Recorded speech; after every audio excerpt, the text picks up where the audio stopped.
Good morning students. Myself Rashmi Singh. I am your Hindi teacher of class 4th. So students, today's our topic is मन की भोली भाली बादल. क्या है बच्चों? एक कविता है from chapter number 1 and our book name is Rimjim. So students, today we will together read pages 1 to 2. Only 2 pages today we will read. Okay students, first of all you are all welcome in today's class.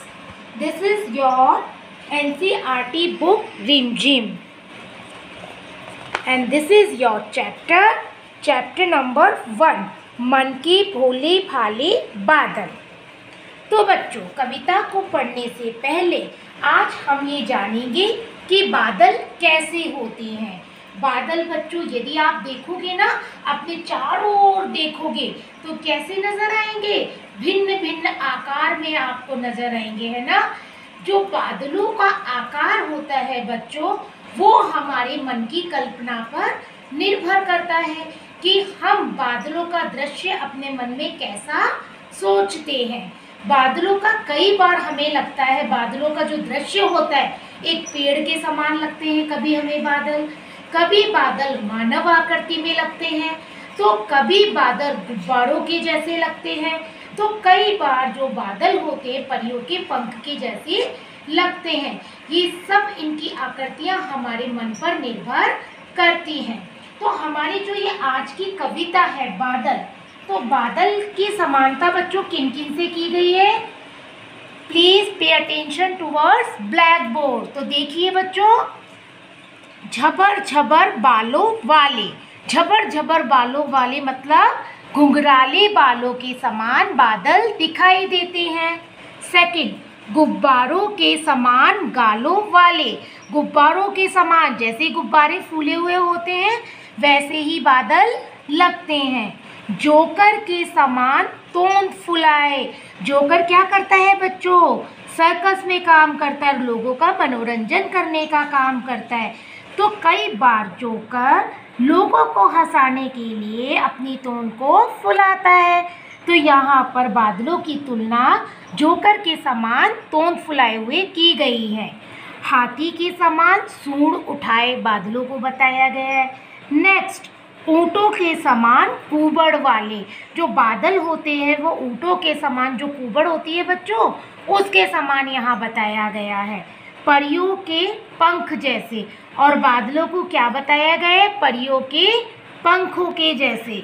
तो now बच्चों, हम अपनी किताब के द्वारा इस कविता को read करेंगे और साथ ही साथ इसका अर्थ भी जानेंगे. तो आइए बच्चों, आप और हम मिलकर इस कविता को पढ़ते हैं. झबर झबर बालों वाले. बादल कैसे होते हैं बच्चों? झबर झबर बालों वाले, घुंघराले बालों के समान आप आसमान में देख सकते हो. गुब्बारे से गालों वाले. गुब्बारा कैसा होता है बच्चों? फूला हुआ, है ना. तो गुब्बारों के जैसे गालों वाले. लगे दौड़ने आसमान में.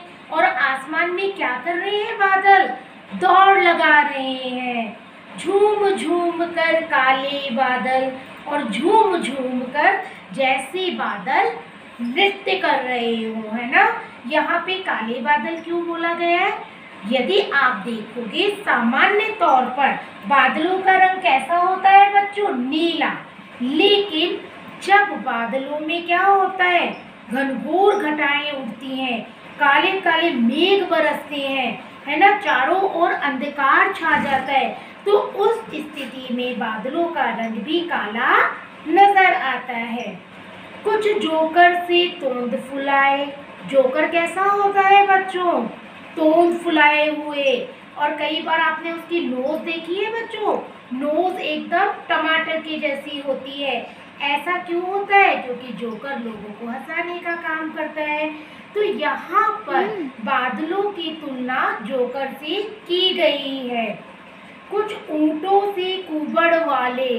ऊँटों के बारे में बच्चों मैंने आपको पहले भी बताया. ऊँट जो है वो रेगिस्तान का जहाज कहलाता है. तो कई बार आपने ध्यान से देखा होगा, ऊंट जो होता है उसकी कुबड़ कितनी ऊंची होती है ना। तो बादलों को भी ऊंट की कुबड़ के समान बताया गया है। कुछ हाथी से सूंड उठाए, और यहाँ पर बादलों की तुलना हाथी की सूंड से भी की गई है। कुछ परियों से पंख फैलाए। मैंने बताया कि बादलों के अलग अलग चित्र हमारे मन पर निर्भर करते हैं कि बादलों को देखकर किस प्रकार का चित्र हमारे मन में आता है। जैसे कि हाथी की सूंड सभी ने देखी होगी, तो बादलों की तुलना यहाँ पर हाथी की सूंड से की गई है। कुछ परियों से पंख लगाए। परियां आपने देखी होंगी सुंदर सुंदर, ज़्यादातर आपने ये कहानियों में देखी होंगी, है ना, किताबों में इनके चित्र देखे होंगे। तो परियों के पंख कितने सुंदर होते हैं बच्चों। तो बादलों को भी परियों के पंख के समान बताया गया है।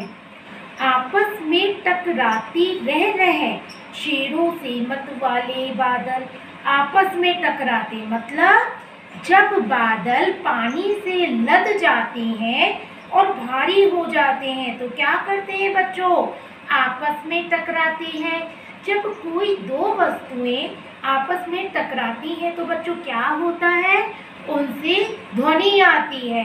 तो जब बादल आपस में टकराते हैं तो क्या होता है, शेरों वाली जो गर्जनाहट होती है उसकी आवाज़ सभी को सुनाई देती है। तभी तो बादलों को क्या कहा गया है, शेरों से मतवाले बादल। शेर क्या होता है, जंगल का राजा होता है, और शेर अपने अनुसार जंगल में रहता है, अपने मन के अनुसार काम करता है। तो यहाँ पर बादल को भी शेरों के समान मतवाला बताया गया है। कुछ तो लगते हैं तूफानी। बच्चों तूफानी क्या होता है, तूफानी ध्यान से देखिए बच्चों, तूफानी का मतलब होता है तेज हवाएं, है ना, तेज हवाएं। जब तेज हवाओं के साथ जब आंधी आती है और उसी के साथ कई बार आपने देखा होगा आसमान में बादल छा जाती है और तेज हवाओं के साथ ही फिर बारिश होने लगती है, इसे हम तूफानी बादल कहते हैं। कुछ रह करते शैतानी। बच्चों अक्सर आपने देखा होगा बच्चे शैतानियाँ करने में बहुत माहिर होते हैं, उसी समान हमारे जो बादल हैं वो भी शैतानियाँ कर रहे हैं। अब देखो उनकी शैतानियाँ कैसी होती हैं बच्चों, कई बार बादल छा जाते हैं और अगले ही पल जब हम देखते हैं तो बादल आसमान से हट जाते हैं, यानी कभी अंधकार हो जाता है तो कभी उजाला छा जाता है। इस तरह की बादल शैतानियाँ करते रहते हैं। कुछ अपने थैलों से चुपके झरझर झरझर बरसाती पानी, है ना, बादलों के पास भी अपने अपने थैले होते हैं जिनमें पानी इकट्ठा रहता है और कुछ समय में वो पानी धीरे धीरे कर धरती पर बरसाते रहते हैं। इस तरह की शैतानियाँ बादल करते हैं।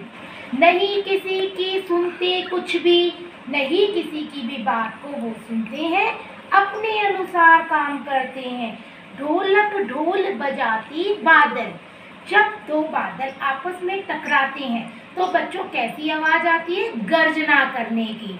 तो ऐसा प्रतीत होता है मानो चारों तरफ ढोलक बज रही हो।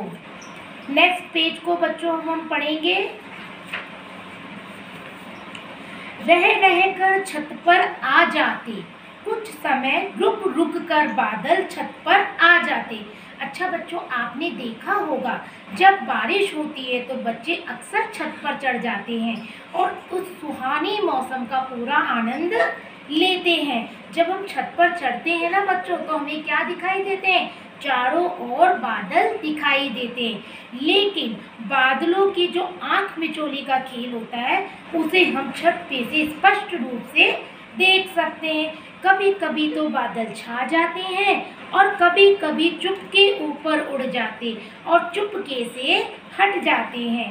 कभी कभी जिद्दी बनकर बाढ़ नदी नालों में लाते। और कई बार तो बादलों का जो स्वभाव होता है वो इतना ज़िद्दी हो जाता है कि इतनी बारिश होती है कि धरती पर चारों तरफ पानी ही पानी हो जाता है।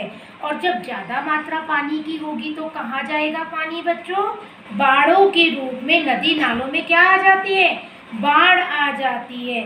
फिर भी लगते बहुत भले हैं, फिर भी ये मन के भोले भाले बादल हमें बहुत अच्छे लगते हैं। मन के भोले भाले बादल, क्योंकि बादलों से बारिश होती है, बारिश से धरती पर पानी होता है। जब चारों तरफ पानी होता है तो पेड़ पौधे भी हरे भरे हो जाते हैं, दृश्य काफ़ी सुंदर हो जाता है। उसी के साथ हमारा मन भी वह झूमने लगता है, हम लोग भी खुश होने लगते हैं। तो बच्चों, आज की यह पोयम आप सभी को समझ में आ गई होगी, मुझे आशा है। नेक्स्ट वीडियो में बच्चों हम इस पोयम से रिलेटेड कुछ प्रश्नों को हल करेंगे। तब तक धन्यवाद। Have a nice day.